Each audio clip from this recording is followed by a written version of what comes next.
Kalau gitu teman-teman, langsung saja kita mulai membahas tentang kulit.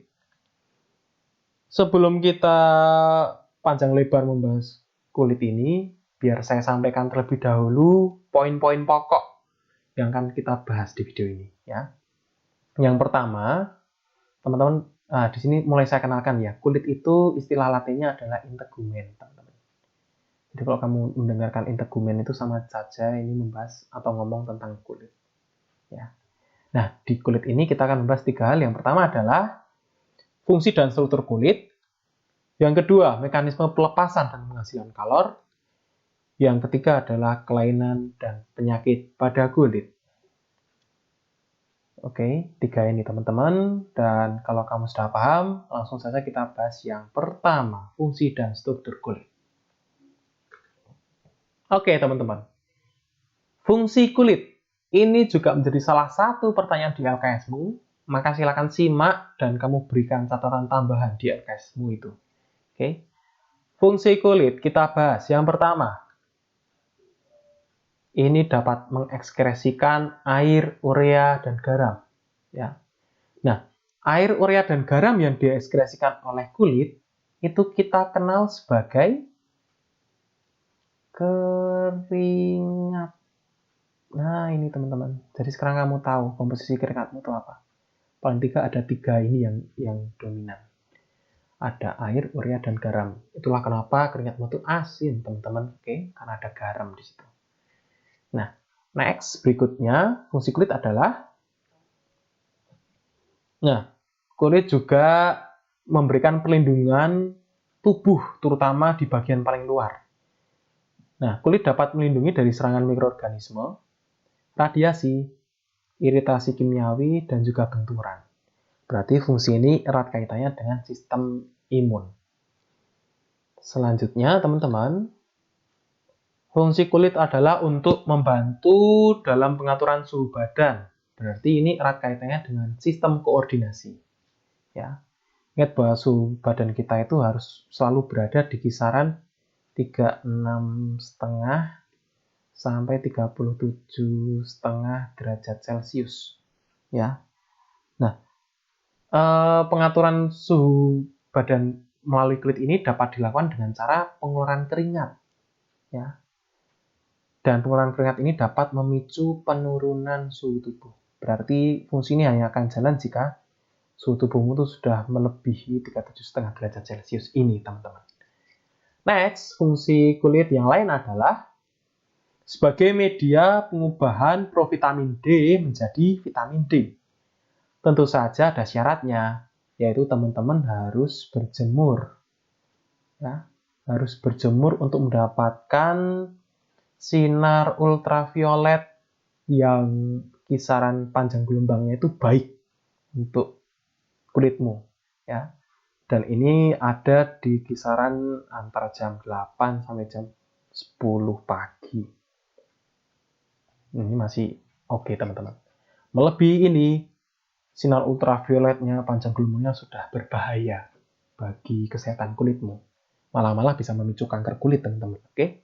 Jadi, ingat selalu untuk berjemur di kisaran jam ini. Oke, itu teman-teman. Next, fungsi kulit adalah sebagai indera praba manusia. Ini kaitannya dengan sistem indera, teman-teman. Karena di bawah kulitmu itu terdapat banyak saraf.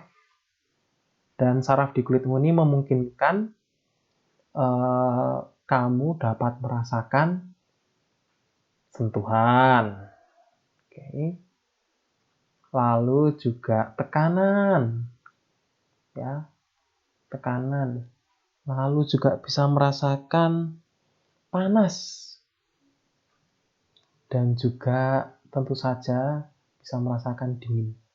Nah, ini erat kaitannya dengan keberadaan saraf, teman-teman, di bawah kulitmu. Oke?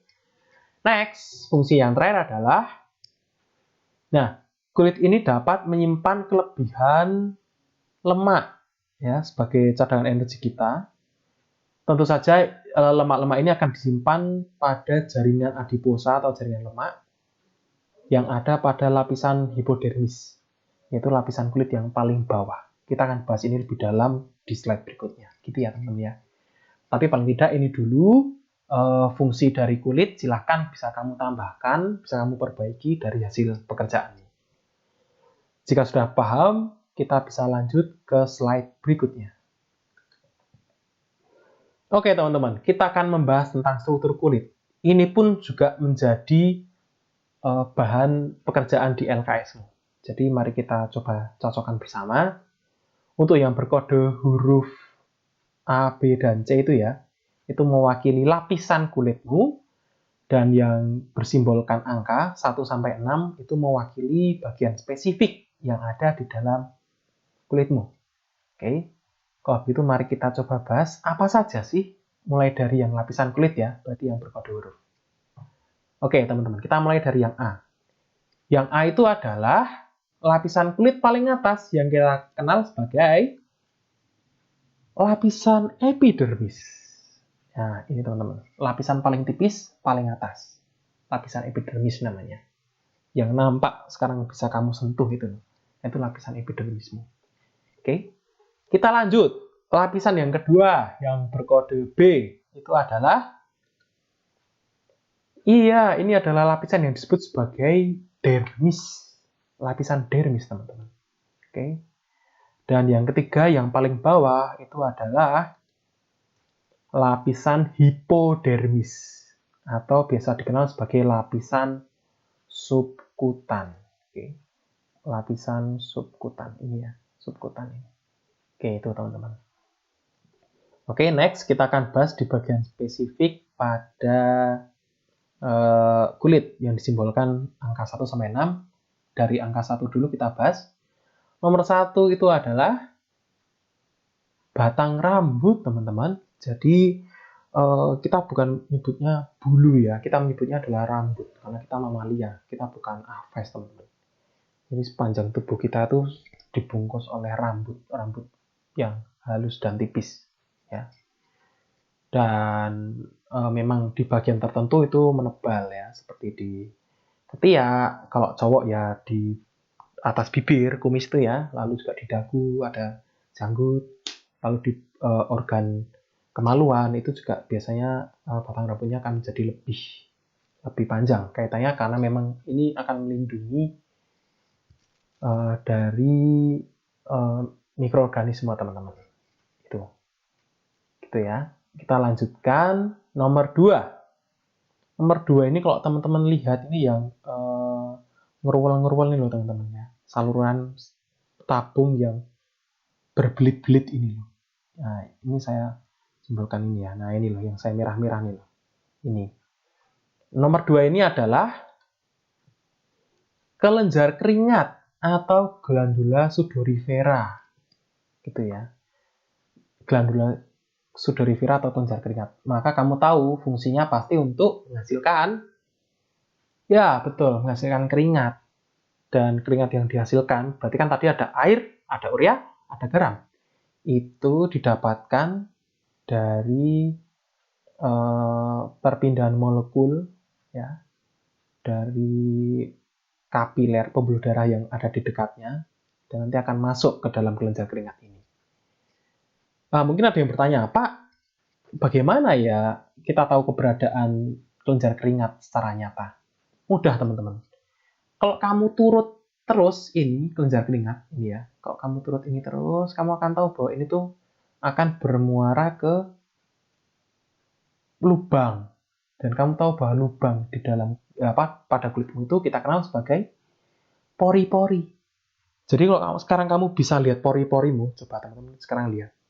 Nah, itu sebenarnya adalah ujung dari kelenjar keringatmu. Jadi kamu bisa bayangkan ada berapa banyak kelenjar keringat di sekujur kulitmu ya, pada tubuhmu itu. Itu teman-teman. Lanjut, nomor 3. Nomor 3 adalah kelenjar minyak atau glandula sebaceus, teman-teman ya. Ciri khasnya adalah kelenjar ini tuh selalu menempel pada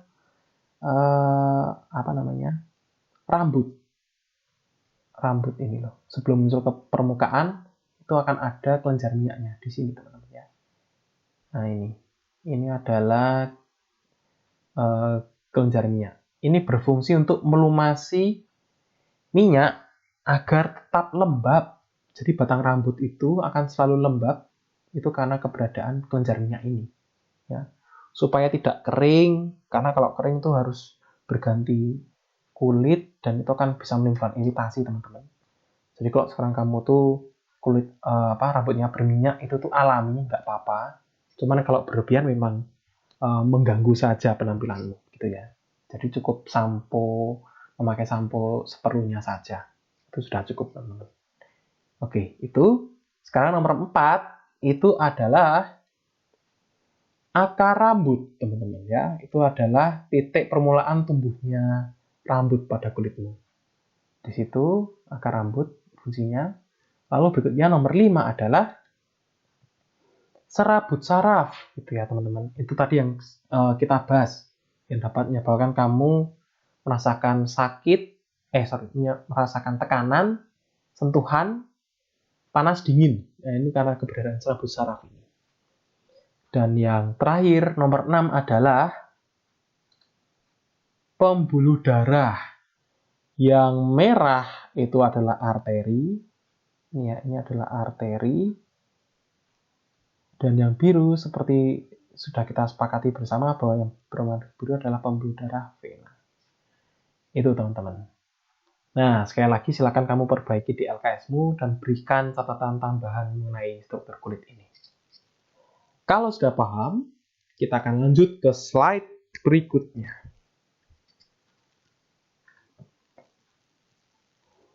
Oke, teman-teman, di slide ini kita akan membahas lebih spesifik mengenai lapisan-lapisan yang ada pada kulitmu.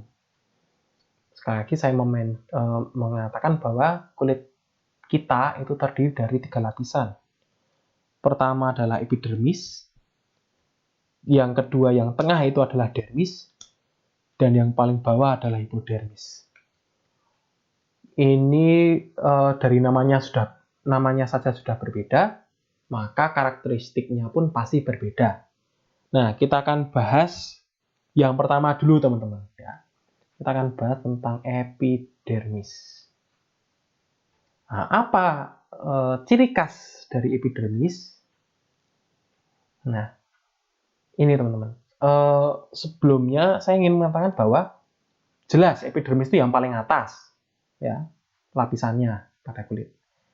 Lalu paling tipis, iya betul paling tipis. Tetapi kamu jangan meremehkan epidermis teman-teman. Walaupun ini sudah paling tipis ya, tapi tahukah kamu bahwa epidermis ini tuh masih dibagi lagi menjadi 5 bagian. Jadi memang walaupun dia tipis, tapi bagiannya tuh paling banyak. Ada lapisan-lapisan lagi di sini. Nah, kita akan bahas itu. Kita lihat. Nah, ini adalah kelima lapisan pada bagian epidermis itu, teman-teman. Ya, kita lihat. Lapisan dari epidermis ini kita kenal sebagai stratum ya, supaya kamu nggak kesusahan. Kita sepakati saja bahwa kita menamakan itu sebagai stratum. Yang pertama ada stratum corneum yang paling atas. Ini adalah kulit ari, yaitu kulit yang sudah mati sebenarnya, terdiri atas sel-sel yang mati dan sudah siap digantikan lapisan di bawahnya. Itu teman-teman, ya. Lalu lapisan di bawahnya yang kedua adalah lapisan lucidum. Ya. Ini terdiri dari sekitar 4 sampai 7 lapis transparan sel gitu ya, yang bentuk selnya tuh pipih dan tidak memiliki inti. Ini sudah hampir mati, tapi belum mati teman-teman ya. Ini sudah sekarat gitu. Dan nantinya saat corneum itu sudah mengelupas, lucidum akan naik strata menjadi stratum corneum gitu ya. Itu teman-teman. Berikutnya adalah stratum granulosum. Ciri khasnya adalah biasanya terdiri atas 3 sampai 5 lapisan sel yang memiliki granula, bintik-bintik ya, dan juga berperan dalam keratinasi atau pengerasan sel gitu. Biasanya ini terjadi pada rambut. Ya, jadi keratinasi ini, pengerasan ini biasanya terjadi pada rambut gitu. Sama seperti di atasnya, ini dapat naik tingkat menjadi stratum lucidum. Jika stratum lucidum itu sudah menjadi stratum corneum, ya. Itu teman-teman. Berikutnya, lapisan yang keempat adalah stratum spinosum. Nah, ini disebut juga sebagai lapisan tanduk karena sel-selnya tuh punya banyak struktur yang namanya desmosum. Dan inilah yang digunakan untuk komunikasi sel. Ya, jadi di sini itu sel-selnya tuh masih aktif untuk membelah diri, masih aktif untuk berkomunikasi, bermetabolisme tuh di sini, teman-teman. Ya, masih aktif. Gitu. Nah, berikutnya adalah stratum germinativum. Ini adalah lapisan yang paling mudah dan di sini ciri khasnya adalah selnya sangat aktif untuk membelah. Dan ciri khasnya lagi adalah inilah sel yang banyak mengandung melanosit. Ya, melanosit adalah sel-sel yang memiliki banyak melanin. Nah, melanin itu apa, Pak? Nah, melanin itu adalah pigmen kulit. Ya. Intinya begini, semakin banyak melaninnya pada melanositmu itu, ya, maka semakin gelap kulitmu. Secara alami loh ya, saya mengatakan, bukan karena terbakar. Jadi misalkan orang Indonesia itu punya kulit sawo matang, maka di stratum germinativumnya itu melaninnya cukup banyak. Gitu ya. Dan nggak usah sedih kalau teman-teman itu dari awal memang punya banyak melanin ya di stratum germinativum. Karena semakin banyak melanin atau bisa kita katakan semakin gelap pigmen kulit kita, itu sebenarnya semakin tahan terhadap radiasi ultraviolet dari matahari. Gitu. Dan semakin putih seseorang secara alami, itu sebenarnya semakin rentan untuk atau tidak tahan terhadap radiasi ultraviolet dari matahari. Maka itu rawan untuk terkena kanker kulit, teman-teman. Dan kesimpulan dari epidermis ini adalah sebenarnya stratum ini tuh saling berkembang. Yang paling bawah kan stratum germinativum nih. Nanti bisa menjadi stratum spinosum. Ini pun juga bisa berubah menjadi stratum di atasnya, granulosum, lucidum hingga corneum. Nah, nanti kalau udah jadi corneum, ini tuh akan mengelupas, teman-teman. Jadi ini tuh tinggal menunggu untuk mengelupas saja. Nah, kayak gini terus. Dan sadarkah kamu bahwa sebagian dari debu di kamarmu itu sebenarnya adalah hasil mengelupasnya stratum corneum ini, teman-teman. Cuman karena kamu nggak sadar, karena sedikit demi sedikit, ya kamu tidak merasakan itu. Itu, teman-teman. Dan inilah penyebab saat stratum corneum itu terus-menerus mengelupas, kulitmu itu tidak habis. Karena lapisan di bawahnya pun selalu siap untuk membackup jika stratum corneummu itu semakin mengelupas. Oke, itu teman-teman tentang epidermis. Kita bahas di yang kedua, yaitu lapisan dermis. Nah, sembari melihat ini ya, LKS-mu ya, karena pasti di situ ada pembahasan di pertanyaan berdasarkan gambar itu loh, teman-teman. Silahkan kamu bisa perhatikan. Dermis, lapisan yang kedua ini, teman-teman, memiliki ciri khas yaitu satu, terdapat pembuluh darah di sini. Ya, terutama kapiler yang nanti akan menjadi tempat bertukarnya atau masuknya air, urea, dan garam dari darah menuju ke kelenjar keringat, gitu ya. Lalu di sini juga ada banyak reseptor saraf yang dapat menyebabkan kamu merasakan berbagai sensasi yang sudah saya sebutkan tadi. Dan ini adalah ciri khasnya, punya banyak kolagen. Ini adalah zat yang menentukan seberapa kencang kulitmu. Kalau untuk orang-orang muda, masih remaja seperti itu, kolagen di dermismu itu masih banyak. Tapi nanti kalau kita tuh semakin berumur, biasanya kolagen itu akan semakin berkurang. Dan inilah yang menyebabkan keriput, teman-teman. Makanya kamu nggak heran kalau kita datang ke dokter kecantikan, biasanya ada suntik kolagen itu ya. Ini ya sebenarnya fungsinya untuk ini, mengisi kolagen lagi di lapisan dermis sehingga kulit itu akan tampak kencang lagi. Itu teman-teman ya. Selain kedua ini, ciri khas dari dermis adalah memiliki dua kelenjar. Tadi sudah kita bahas ya. Satu kelenjar sudorifera atau keringat, di mana muaranya atau ujungnya adalah pori-pori itu tadi. Dan yang kedua adalah kelenjar sebaceus, berfungsi untuk mengeluarkan minyak, yang tadi ini nempel dengan rambut-rambut halus di kulitmu. Untuk melembabkan kulit ya, itu teman-teman. Silakan dicek lagi di pertanyaan berdasarkan gambar yang ada di LKS-mu. Lanjut, hipodermis atau subkutan tadi.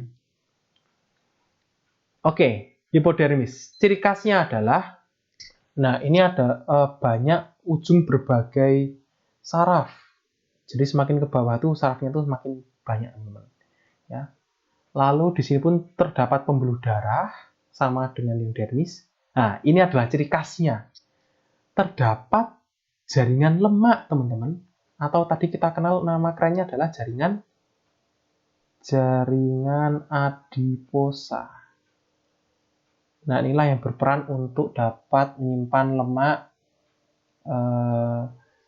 adiposa ya, jaringan adiposa. Ini berfungsi untuk menyimpan lemak-lemak kita, hasil cadangan energi kita, dan semakin banyak cadangan energi yang kita simpan, maka semakin tebal hipodermis kita. Artinya apa? Ya inilah yang menyebabkan kita menjadi tampak lebih gemuk. Itu teman-teman. Oke. Nah, ini adalah pembahasan mengenai struktur kulit. Baik tadi berdasarkan gambar maupun ini lebih spesifik mengenai poin-poin pentingnya, teman-teman. Silakan boleh disimak dan mungkin kalau ada yang mau diperbaiki, dipersilakan. Next, kita akan membahas mengenai mekanisme pelepasan kalor, ya. Dan di sini sudah diberitahu bahwa bosnya kita kenal sebagai kelenjar hipotalamus. Pokoknya intinya tuh tubuh kita tuh nggak boleh terlalu panas, nggak boleh terlalu dingin. Harus ada di kisaran titik homeostasisnya, teman-teman. Terlalu dingin buruk, kita bisa terkena serangan hipotermia. Terlalu panas itu juga akan menjadi berbahaya karena pembuluh darah kita bisa pecah, enzim-enzim kita rusak, dan kita akan kolaps gitu ya. Itu teman-teman. Nah, kita akan bahas mulai dari saat apa yang terjadi di tubuh kita jika lingkungan sekitar kita tuh panas. Oke.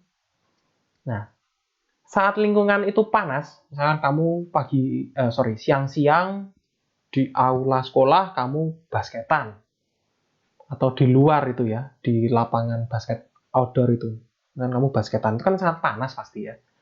Nah, itu yang akan terjadi di tubuhmu adalah pertama, hipotalamus sebagai kelenjar di otakmu itu akan mulai memproduksi enzim yang namanya bradikinin. Selain memproduksi enzim tersebut, juga akan mulai menjalankan stimulasi mekanisme pelepasan panas. Ya, karena sekarang tuh tubuhmu mulai panas, jadi ini sudah mulai dipikirkan oleh tubuhmu gimana caranya untuk segera melepaskan panas ke lingkungan, gitu teman-teman. Next, yang terjadi adalah, nah, bradikinin ini nanti ini kan suatu sekresi gitu ya, jadi nanti akan dibawa bersama dengan darah untuk beredar sampai ke kulit-kulitmu yang jelas. Dan ini akan berefek pada vasodilatasi pembuluh darah. Itu adalah efek adanya bradikinin, yaitu pelebaran pembuluh darah, intinya gitu. Terutama pembuluh-pembuluh darah yang letaknya dekat di jaringan kulitmu. Itu teman-teman ya. Nah, berikutnya yang terjadi adalah, adanya pelebaran pembuluh darah tadi itu akan meningkatkan masuknya zat-zat yang nanti akan menjadi keringat, ada urea, ada air, ada garam, dari kapiler yang tadi sudah melebar karena adanya bradikinin, masuk ke dalam kelenjar keringat. Ya. Sehingga ini akan memicu cepatnya keringat yang terbentuk.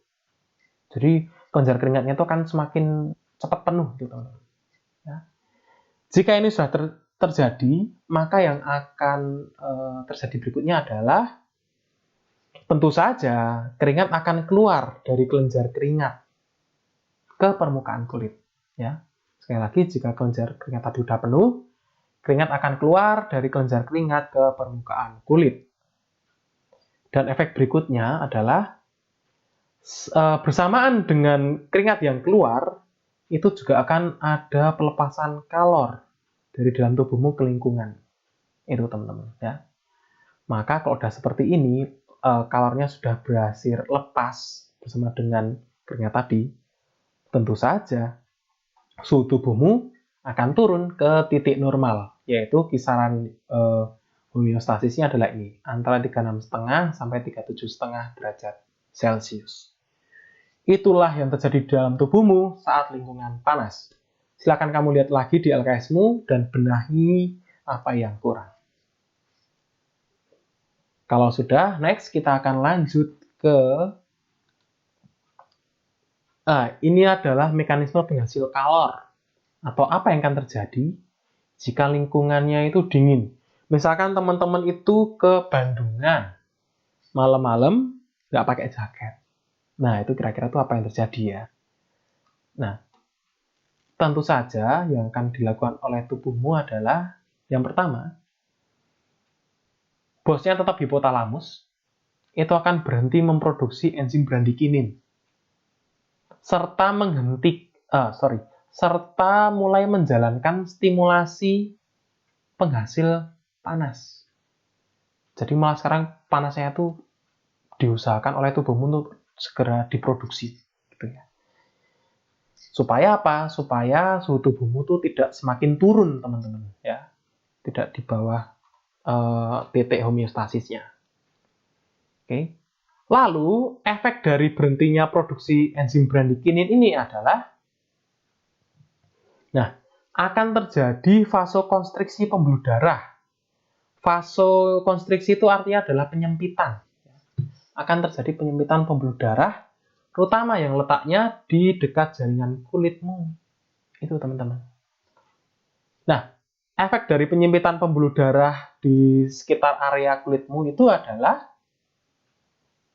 nah ini kebalikan dari poin sebelumnya tadi ya, yaitu terjadi penurunan masuknya zat-zat calon keringat, yaitu urea, air, dan garam dari kapiler ke kelenjar keringat. Berarti kalau terjadi penurunan, kalau misalkan itu sangat dingin, bisa jadi bahkan keringat itu tidak akan terbentuk. Ya, akan sangat susah berkeringat dalam kondisi lingkungan yang dingin. Next. Nah, kalau ini tadi keringat sudah berhasil dihambat, tetapi kok suhu tubuh kita itu kok belum naik, maka tubuhmu tuh akan memaksa otot lurik di sekitar rangka kita, ya, di sekitar tubuh kita itu untuk bergetar. Ya, kamu mungkin memang tidak menggerakkan itu, tapi ada mekanisme di tubuhmu supaya itu tuh bisa bergetar, ya. Itu teman-teman. Nah, saat otot lurik kita itu bergetar, ya, dalam artian menggigil gitu ya, ini ya teman-teman ya, ini menggigil istilahnya yang kamu kenal. Kalau kamu dingin kan menggigil toh. Nah, ya ini asalnya. Maka tentu saja efeknya adalah respirasi aerob. Ingat bahwa otot itu dalam bergetar, dalam bergerak kan butuh energi nih. Maka ini tuh akan meningkat. Dan efeknya adalah kalor akan dihasilkan di dalam tubuhmu.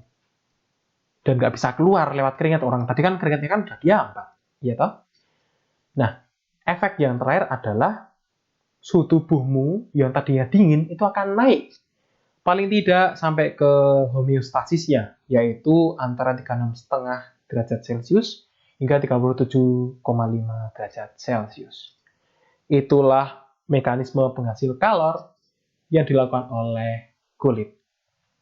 Silakan teman-teman boleh tuliskan di LKS Jika sudah paham, kita bisa lanjut ke berikutnya. Oke, teman-teman. Berikutnya kita akan membahas mengenai poin terakhir pada kulit, yaitu penyakit dan kelainan di kulit. Oke. Nah, kita akan, sekali lagi kamu boleh sambil mencocokkan apa yang ada di dalam LKS-mu, kita akan bahas beserta tambahan-tambahan penyakit sedikit ya, teman-teman. Kita bahas yang pertama, yaitu jerawat. Akne, ya, istilahnya. Jerawat itu adalah kulit yang meradang, jadi ada peradangan kulit. Dan ini biasanya terbentuk nanah di dalamnya. Ya. Dan ini bisa terjadi akibat satu, pori-pori tersumbat. Ini karena bisa jadi jarang cuci muka. Lalu juga bisa jadi karena infeksi bakteri. Nah, ini bisa terjadi kalau misalkan teman-teman itu jarang untuk mencuci spons helmmu, udah sangat kotor, masih saja kamu pakai, maka di situ bakteri akan banyak tumbuh. Atau jika kamu tuh jarang mengganti ulas bantal, ya, atau kasurmu, teman-teman, itu biasanya akan menyebabkan infeksi bakteri. Terutama kalau kamu tuh tidur sambil keringetan, itu kan akan menjadi lembab dan jadi media yang sangat optimal bagi pertumbuhan bakteri. Atau bisa jadi poin yang ketiga adalah jerawat terjadi karena adanya perubahan hormonal, dan biasanya ini terjadi pada remaja. Remaja itu kan hormonalnya kan baru berubah drastis gitu ya, teman-teman. Maka biasanya di titik ini sangat wajar jika ada jerawat. Bagi kalian yang masih remaja tuh nggak perlu khawatir atau gimana-gimana gitu ya, bahwa jerawat itu ya itu sudah alamiah saat muncul di umur-umur remaja itu. Oke. Yang penting teman-teman selalu rajin cuci muka, maka paling tidak itu dapat mengurangi efek perubahan hormonal berupa jerawat ini.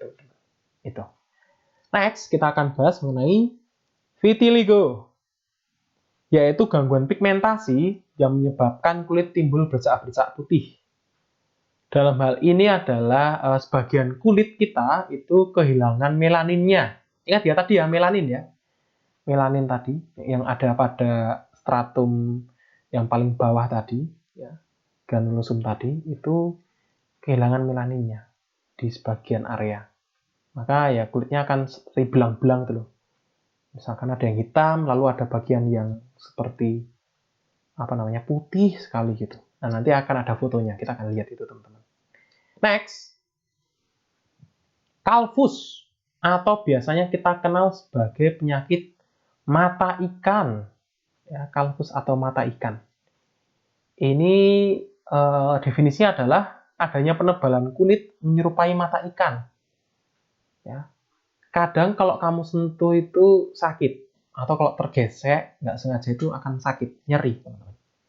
Ini bisa terjadi karena infeksi bakteri, bisa karena serangan virus, bisa, atau juga gesekan yang terus-menerus pada bagian tertentu, itu juga bisa.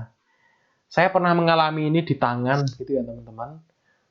Memang biasanya sih kalau mau menghilangkan kalvus ini, mungkin ada dari kalian yang terkena ini ya, itu biasanya dioperasi.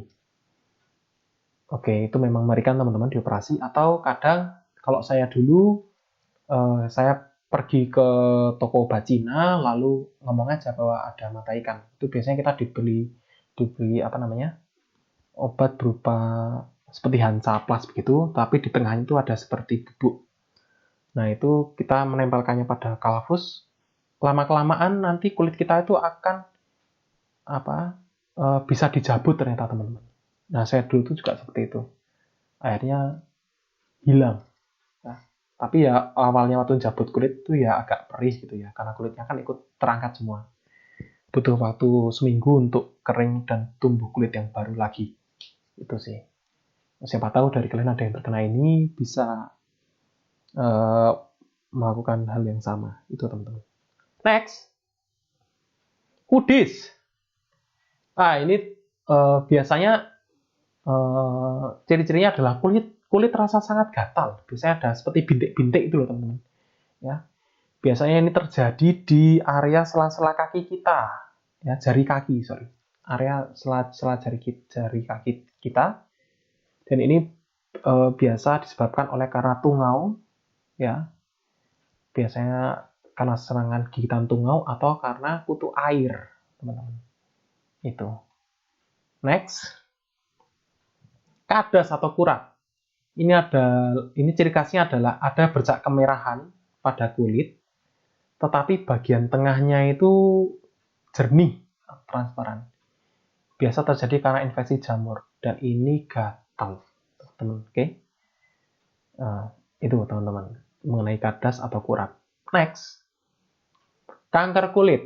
Seperti biasa, karena ini kanker ya, kamu sudah hafal. Ini adalah tumbuhnya jaringan secara berlebihan pada organ kulit. Dan ingat, namanya kanker ini bisa menyebar, ya, bersifat berbahaya karena bisa merusak jaringan-jaringan yang masih sehat di tubuh kita. Penyebab paling utamanya adalah karena serangan radiasi ultraviolet yang berlebihan. Ini dapat memicu kanker pada kulitmu. Maka kalau teman-teman itu sedang berada di luar ruangan, sebisa mungkin di luar ruangan, sebisa mungkin teman-teman silakan bisa memakai tabir surya. Ya, itu yang paling aman sih, teman-teman. Oke, itu teman-teman tentang penyakit dan kelainan di kulit. Berikut akan ada beberapa gambar tentang penyakit dan kelainan di kulit, supaya lebih jelas ya. Nah, ini yang pertama ada vitiligo. Vitiligo itu ini loh teman-teman, ada gambar cewek itu ya di sebelah kiri. Itu sebenarnya itu kulit aslinya adalah yang ini, gitu ya. Ini seperti kulitnya itu coklat kehitaman. Tetapi kalau kamu lihat, ternyata di beberapa bagian tubuhnya itu tuh tidak semuanya rata itu ya. Kalau ini tuh hitam, ini tuh ada yang tidak punya pigmen sehingga rupanya itu seperti putih. Ya, ini bukan putih seperti orang Eropa, bukan, tapi seperti orang albino itu loh, tidak punya pigmen. Itu teman-teman. Dan ini ya ada di beberapa area gitu ya, tidak merata sehingga orang itu kan belang-belang. Ini juga sama, ini ada area putih ya seperti ini. Nah, inilah yang disebut sebagai vitiligo, teman-teman. Hilangnya melanin pada beberapa area kulit ya, sehingga warna itu tidak rata. Itu vitiligo. Berikutnya, nah yang tadi saya katakan kalvus atau mata ikan. Biasanya orang Indonesia kenal ini sebagai penyakit mata ikan. Bisa di kaki, seperti ini teman-teman ya. Ini di kaki, ini kalvus. Ini juga sama seperti ini. Atau ya ini juga bisa ada di tangan. Ya. Bentuknya kalau mau di zoom tuh seperti ini. Ini jika diperbesar. Dan ini tuh ada akarnya teman-teman. Jadi kalau kamu tuh ingin menghilangkan ini tuh tidak bisa hanya sekedar dihilangkan permukaannya saja, ini nggak bisa. Nah, ini nggak bisa. Ini harus agak dalam seginilah untuk bisa ini tuh hilang. Saya pernah merasakan ini dan memang rasanya itu gatal, teman-teman. Gatal sekali, tetapi saat digaruk tuh nyeri, perih. Jadi bingung. Gatal tapi saat disentuh tuh nyeri. Maka ya tadi tuh antara kamu operasi atau diberikan obat untuk bisa mencabut ini dengan agak dalam, begitu teman-teman. Oke. Semoga jelas ya. Yang terakhir adalah kurap. Nah, ini tadi yang dikatakan sebagai area yang merah. Ini ya. Ini tuh memerah. Kalau kamu lihat tuh merah, tapi di bagian tengahnya ini tuh jernih. Nah, ini tuh lebih jernih. Ini juga sama. Ini seperti ada lingkaran merah nih loh. Lihat tuh. Ada lingkaran merah dan di bagian tengahnya itu tuh jernih. Sekali lagi ini karena serangan jamur dan bisa diobati dengan salep anti jamur yang dijual di apotek teman-teman ya. Ini tidak berbahaya sih. Kulit memang tidak sebanyak yang hati dan ginjal atau paru-paru teman-teman, tetapi saya pikir ini cukup sampai di sini untuk pembahasan mengenai kulit sebagai organ ekskresi. Kita sudah membahas banyak, yaitu pertama tentang struktur dan fungsi kulit, Yang kedua, mekanisme pelepasan dan penghasil kalor ya, yang dibantu oleh kulit. Dan yang ketiga, kita sudah membahas tentang kelainan dan penyakit pada kulit. Semoga video pembelajaran ini dapat membantu. Jangan teman-teman buat catatan-catatan yang perlu dibuat. Dan dengan demikian, materi sistem ekskresi sudah selesai. Jika ada pertanyaan, silakan boleh disampaikan di komen video ini ya, di bawah ini. Oke. Thank you teman-teman. Sampai bertemu lagi di video pembelajaran berikutnya. Tuhan memberkatimu. Amin.